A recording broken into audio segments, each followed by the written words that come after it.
In a lot of ways, Costa Rica is still in the prehistoric days. You know, people don't understand about advertising, and so when you're looking for property in Costa Rica, well, you really can find property that looks like dinosaurs are still roaming on the land. But the good thing is, I'm going to show you how you can find properties at the best price if you know how to do this one thing. So today, we're going to go see if we can find some prehistoric prices. Welcome to another beautiful day in Costa Rica. Indeed, it's a gorgeous day, and I have a huge money-saving tip for you. Because if you're coming to Costa Rica, you're probably sooner or later going to buy a piece of property. And when you do, odds are you're probably going to spend way too much money. And that's for two reasons. Well, number one, that's because you're a gringo. And Ticos believe that every gringo has way too much money.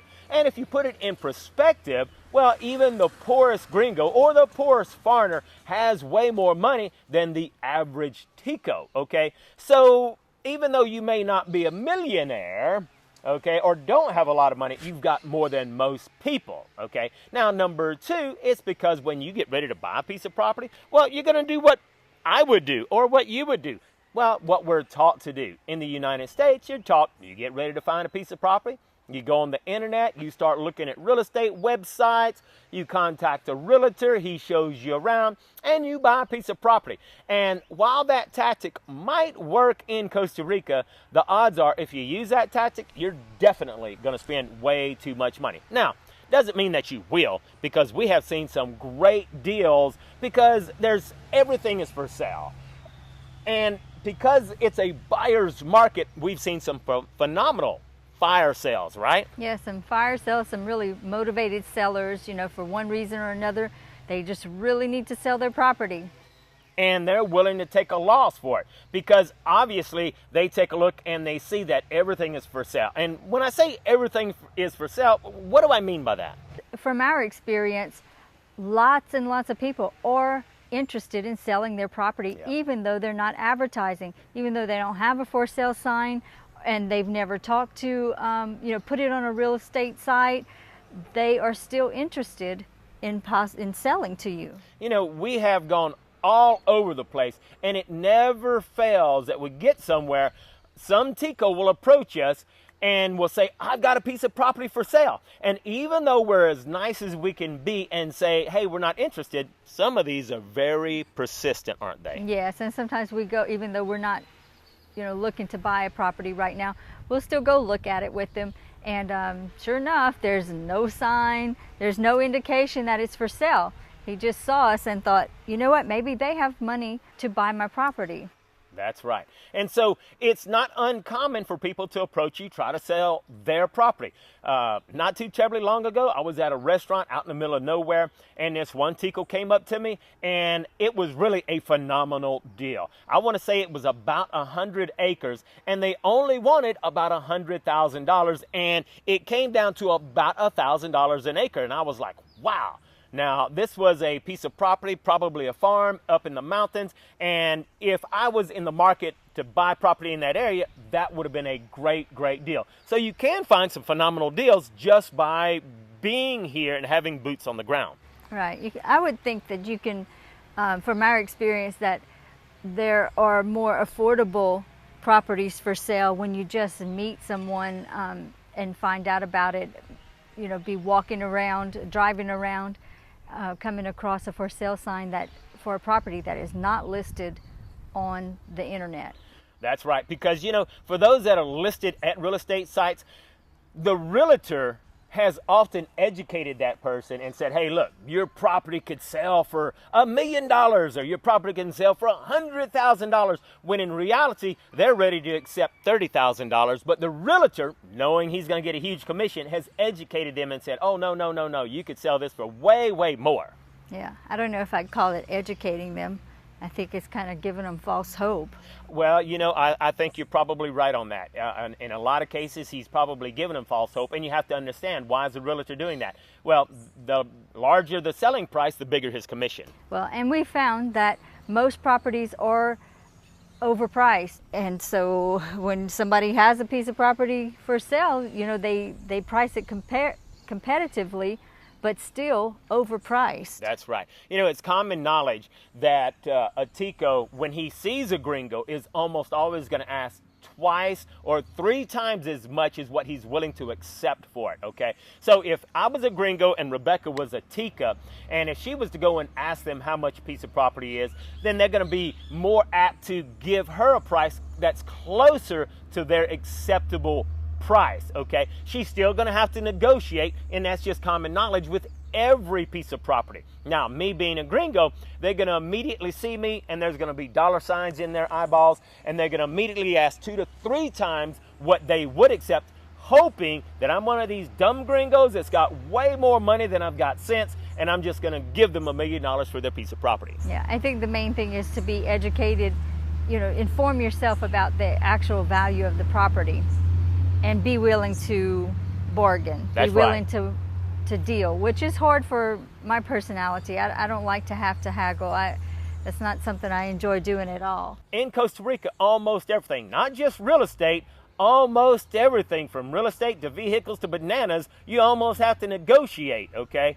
So let me share with you 4 very important facts you need to know about Costa Rica to help you to understand why what I'm going to teach you is going to save you a lot of money. So number 1, you're living in Costa Rica a lot of the times is a lot like living on Little House on the Prairie. Now, if you watched that show before, put a comment down below. What do I mean by it's a lot like Little House on the Prairie? Well, Little House on the Prairie was, 40, 50 years ago, and that's kind of what it feels like in Costa Rica. It was many more years ago than that. Okay, so it was a lot of years ago, but Costa Rica is kind of way behind the times with technology, with infrastructure. While in the United States, we're used to having high schools everywhere. Well, there's not high schools everywhere. Almost every community does have a primary school. It's like Little House on the Prairie, where in their primary school, that's anywhere from 1st grade up to 7th or 8th, there's one teacher teaching all subjects to all students. Now, when I say all students, it's not like they got 100 kids in there. They might have 10, they might have 20 or 30, but one teacher's teaching all subjects. And they'll have these little schools in all these communities, and then when they get to high school, then they'll have to either move in with family, or the whole family is ready to sell their property and move into the city so that their child can go to high school. Okay? Right, which was the case at one of the properties we'd actually considered buying. That's right. The family wanted to move so that they had, 4 girls? Yeah, I can't remember, but they were all coming to high school age, and so they were wanting to move. That's right. He needed to move so bad. The property that he was selling, he wasn't asking a whole lot, but he ended up trading that property with someone that had a piece of property in town, and they just swapped properties so he could be in town so his kids could go to high school. Yeah. Number 3, there are way more people than there are vehicles. There's way more motorcycles than there are cars. And so to help you to understand that, they did a little bit of research and found out that in 1990, for every 100 Costa Ricans, there was only 9 cars on the street. Okay. Now, currently today in 2021, they've updated that research and found out that there's now 30 vehicles to every 100 Costa Ricans. And in Costa Rica, so that you have an idea and can maybe get a perspective about that, Costa Rica's population is just a little over 5 million people. The statistic I read was like 1.6 million vehicles 1.6 million vehicles are registered in Costa Rica, and so that's compared to a little over 5 million people that live in Costa Rica. So that just kind of gives you an idea. And it's important to understand that because most Ticos, and we've spoke to so many people who have just rarely ever traveled more than just a few miles away from where they live. So the only Costa Rica they know is the Costa Rica that they've lived in for the majority of their life. Most Costa Ricans don't travel all over Costa Rica. Right. We've met a lot of people that have not been to San Jose. They've not been to the ocean, to the beaches. Even though they live less than an hour away from the beach. Right. Which is surprising to us. That's right. Because we like to travel. We like to go see everything that we can see. And number 4, it's important to know that most Ticos most Costa Ricans do not own a computer. Now, while almost everybody has a cell phone, okay, and everybody can have a little internet on their cell phone, or a lot of internet depending on their plan, most people are just simply Facebooking and doing stuff like that. So they don't have the knowledge that you and I have that says, hey, I'm ready to sell a piece of property, I'm going to contact a realtor, or I'm going to list it on some real estate site myself. Okay, which brings us back to the majority of the properties that are for sale in Costa Rica, they're not listed on some real estate site. And if you buy one on a real estate site, odds are you're going to spend way too much. So now that you know those 4 important facts, let me tell you what you need to do so that you could save thousands upon thousands of dollars when you get ready to buy a piece of property in Costa Rica. So what you need to do is what Rebecca and I do all the time. We jump on our motorcycle, jump in our vehicle, we go for a ride. And it never fails, almost every single time we go for a ride, we see properties, whether it's a big for sale sign that's up there and they're trying to sell a beautiful piece of property that overlooks the river, or we come to a place and you can see it's this piece of property. It's a small piece of property, but it's been leveled, it's cleared, and there's no for sale sign on it. Now, there's been a few that do have a for sale sign on it, and it's been recently cleared, okay? And that's how we learned that, hey, look at all of these properties for sale. You can go down any road and you're going to see, in most cases, it's usually there'll be a spot leveled here, 100 yards down, there'll be another spot leveled, a few feet down, there's a spot leveled, and it's not usually a bunch of them together. And in my opinion, I don't know what actually happened, but I think, the dozer operator or the backhoe operator went by there and said, hey, you got a good piece of property right here. Why don't you let me level that spot? I'll charge you whatever, and you'll be able to sell that to somebody and you'll be rich, okay? And so they sold them the dream of how easy it is to sell that piece of property. And in reality, they had no clue how to sell that piece of property. It was out in the middle of nowhere with hardly little to no traffic. And they just thought that, well, maybe someone's going to drive down that road and buy their property. And so, now that piece of property is overgrown. There's no for sale sign. However, here's what you need to do. If you see that piece of property that has been leveled, start knocking on doors. Find out who owns that property, and I can guarantee you that you'll get a great deal on that property. This has probably been for sale for quite a while. A long time. Matter of fact, where we moved from here not too terribly long ago, there was several pieces of property. The properties were small and they looked nice. They were on the side of this mountain, so they had a great view, but they had been for sale for a very long time, but there was no for sale signs there. Now where we're sitting at today, right here in Pedregoso, is a great place that if you had a large enough piece of property, and hey, when I say large, it could be 4 or 5 acres to build you a small subdivision. And that's what it looks like we have right next to us. This place here probably has 30 or 40 lots that have been really well done, leveled. They put some grass around the borders. They actually spent way more time than most places that I see, where they actually had some nice ditches and some good drainage and some culverts in the driveway. Really made it look nice. However, there's not a single for sale sign, and there's only one house in that whole subdivision, and that's probably the owner who leveled this property. So somebody sold them the dream that, hey, you're going to make a fortune right here, and they never sold a single lot, or maybe they only sold the one lot that has the one house in it. Okay? Right. We often ask ourselves, how do they think people are going to know that their property is for sale? But I think in Costa Rica, the little tiny communities, word of mouth is so prevalent. But to a foreigner coming, you have no way of knowing. And so for a foreigner coming down here, you're going to look on a real estate website where you're going to probably pay too much money. But here's what you do. You come down here and you spend a few weeks, a month, get a rental vehicle, and you drive up and down every single road you can find. And you just find a place. You say, hey, you know what? Over there at that mountain, that looks like a great place. Why don't we drive some of those roads and see if there's anything for sale? Odds are you're going to find a lot of stuff for sale, and you'll find some for sale signs. You'll find some spots that's been leveled out, and guarantee that if you'll just find out who owns it, you can get some phenomenal deals. Now, keep in mind, they're going to probably ask 2 to 3 times the asking price. However, a piece of property is only worth what you're willing to pay for it.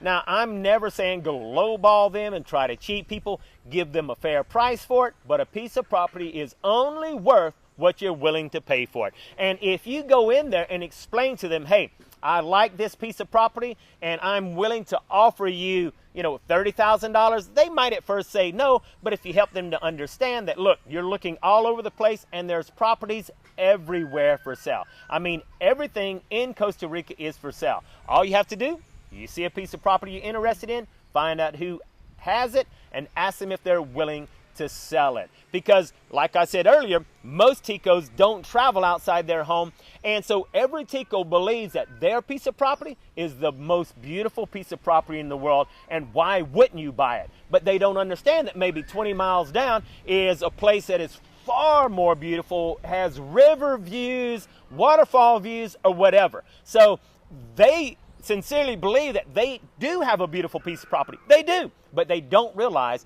there's lots everywhere for sale. I mean, Costa Rica is beautiful. All over Costa Rica, the property is just gorgeous. So there's lots available. That's right. Costa Rica is a buyer's market. And because it's a buyer's market, you really can offer a fair asking price and you can get some phenomenal deals. So don't be scared to go around and look for properties. What we're talking about today is usually going to be like bare land. While there are lots of places that may have a house on it, you're going to find lots of places that do have homes for sale that's not on real estate sites. You will find a bunch of those. But what we're talking about today is that you are going to find a lot of just bare, raw land for sale, farms for sale. Yes, you can find some amazing deals in Costa Rica, but you got to be willing to have boots on the ground and take some time, because like Rebecca said a while ago, too many times people come down here, they are all excited, they're in the honeymoon phase of being in Costa Rica, they buy the first thing they see and they think they've got a great deal, and then after being here for a few months, they've got buyer's remorse, because it's like, wow, we could have bought that and we could have saved $100,000, and this place is way prettier than what we just bought. Right, and I'm sure if you've looked at any of the real estate sites, you know what we're talking about. 1 acre going for $129,000 and another acre going for $7,000, and they're kind of similar, you know. That's right. So it's just amazing what you can find, but you do got to take time to have boots on the ground, do your research, and like Rebecca said, be willing to rent for a while in an area, because you'll buy a piece of property only to find out that after a couple of months, it's not what you thought, and maybe it was too hot or maybe it was too cloudy, and so you couldn't enjoy the views. And well, that was the whole reason you came here, so that you can enjoy all of the nature, the beauty, and all of that. So take time to do your research, do what we've said, ride around on some of the craziest roads in the world, and you will find some amazing and phenomenal deals. All right, I hope you've enjoyed this video. Give us a lot of thumbs up and some love, and we'll see you on our next live. Take a moment to subscribe to our newsletter so you can get an occasional email letting you know about some of our next upcoming videos or live broadcast. Then you can join us live, where we answer every question, every comment you might have about Costa Rica. You can even join our free forum and network with other like-minded people who are interested in Costa Rica. We greatly appreciate you, and thanks for supporting us as we do our best to give you the good, the bad, and the ugly about living in Costa Rica.